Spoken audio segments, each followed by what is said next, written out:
اقبال کہتا ہے تجھے اس قوم نے پالا ہے آغوش محبت میں، تجھے اس قوم نے پالا ہے آغوش محبت میں، کچل ڈالا تھا پاؤں میں جس نے تاج سر دارا۔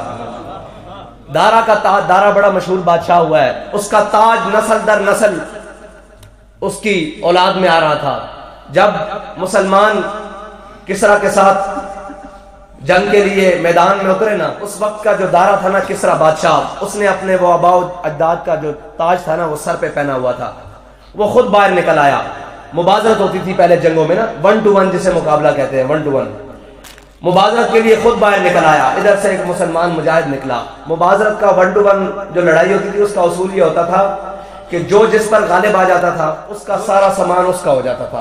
مسلمان مجاہد ادھر سے نکلا، ادھر سے وقت کا جو کسرا تھا دارا وہ باہر نکلا، اس نے مسلمان مجاہد کے ساتھ تلوار زنی کی، مسلمان مجاہد اس کے اوپر غالب آ گیا۔ اور ہمیشہ مسلمان غالب آتا ہے، باہر نکلے میدان میں آئے تو گھر بیٹھ کے نہیں، اس کے لیے میدان میں آنا ضروری ہے۔ اس کا تمام سامان وہ مسلمان کی مال غنیمت بن گیا، جنگ فتح ہو گئی، وہ تمام مال غنیمت اس سنگ مرمر کے فرش پر لا کر جمع کر دیا گیا۔ رات آئی، مسلمان مجاہد اس کے اوپر پہرا دے رہے مال غنیمت کے اوپر۔ نوجوانوں ذرا سننا، مسلمان مجاہد اس مال غنیمت کے اوپر سونا چاندی کے انبار لگے ہوئے اس کے اوپر پہرا دے رہے، تو انہوں نے اپنے کانوں سے کوئی آواز سنی۔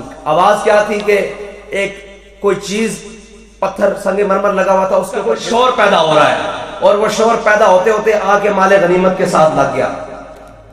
وہ مسلمان پہرے دار چوکنے ہوئے، انہوں نے کہا کون؟ انہوں نے کہا جی میں اللہ کا بندہ۔ انہوں نے کہا جی کیا بات ہے؟ انہوں نے کہا صبح میری دارا کے ساتھ کسرا کے ساتھ مبازرت ہوئی تھی، 1 to 1 لڑائی ہوئی تھی، تو اس کا تاج میرے غنیمت میں آ گیا تھا، میرے حصے میں آ گیا تھا، وہ مال غنیمت میں جمع کروانے آیا ہوں۔ تو علامہ اقبال نے کہا نا کچل ڈالا تھا جس نے پاؤں میں تاج سر دارا، وہ کس حال میں جمع کروانے آیا مسلمان؟ مسلمان نے ایسے تاج رکھا زمین پر دارا کا، اور اپنی ٹھوکر سے ایسے لگایا۔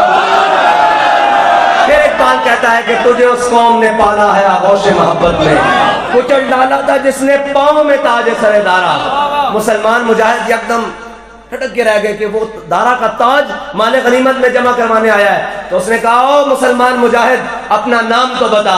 یہی سبق ان مجاہدوں سے چلتا ہوا امیر المجاہدین تک آیا۔ وہ سبق کیا تھا؟ انہوں نے کہا مسلمان مجاہد اپنا نام تو بتا جو دارا کا تاج دینے آ گیا ہے مال غنیمت میں۔ اس نے کہا جس کے لیے میں نے کام کیا تھا وہ میرا نام جانتا ہے۔ اب بات یہ ہے کہ ہر مسلمان یہ جانتا ہے کہ اس نے حضور کی ناموس پر کیسے پہرا دینا ہے، اور اس کو یہ بھی پتا ہے کہ مالک اس کا نام جانتے ہیں۔